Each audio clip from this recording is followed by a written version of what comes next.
Hey guys, in this video I'm going to show you how to analyze DICOM network traffic with Wireshark. Wireshark is a popular network analyzing tool and it has an open source license. It's under the GNU General Public License version 2.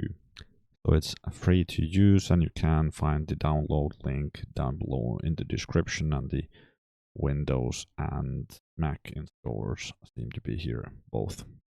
This demo is on the Windows version of it. As a DICOM server, I'm using the DICOM4CHEE Arc Light. If you need help installing this, you can find a few videos on my channel about installing DICOM4CHEE Arc Light. And for sending some DICOM traffic, in this video I'm going to be using the Mito DICOM Viewer to send cfind to query the DICOM server.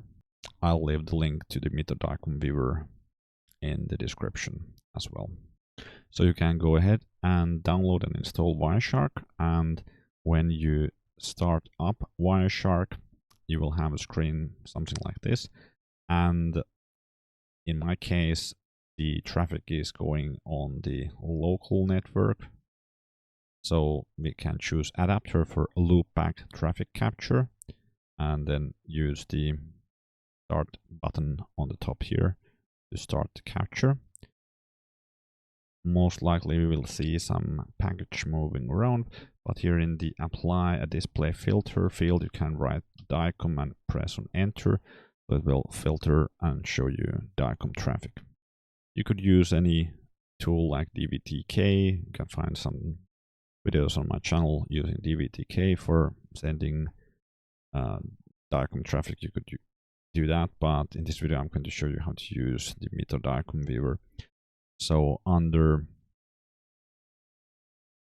preferences we can find the settings. So here we have installed it on localhost. The server port is traditional one, default one.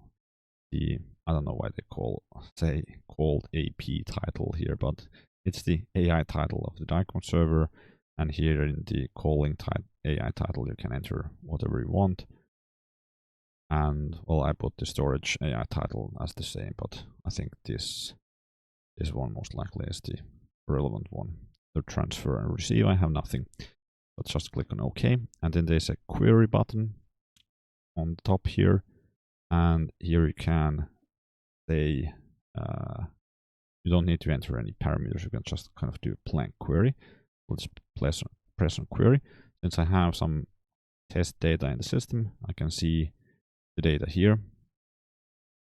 And now we can go back to Wireshark and still capturing. Of course, you could stop the capture at this point if you want. But here we see the association being created. A associate request from MySCU, that was the calling one, to DICOM4CHEE, which was the called AI title, and then we have the accept message, and for the cfind we see some messages here, and like if you're developing your own DICOM tool with some open source DICOM library, for example, then this might come in handy to check what is actually being sent. And here you can see, for example, in this pdata cfind request that what is actually setting in the DICOM tags. For example, query retrieve level is study, and then all of the other fields are empty here. But if I would go back and, for example, put patient ID as, I don't see the patient IDs here, but maybe have one with P500, for example. In here, there's one result.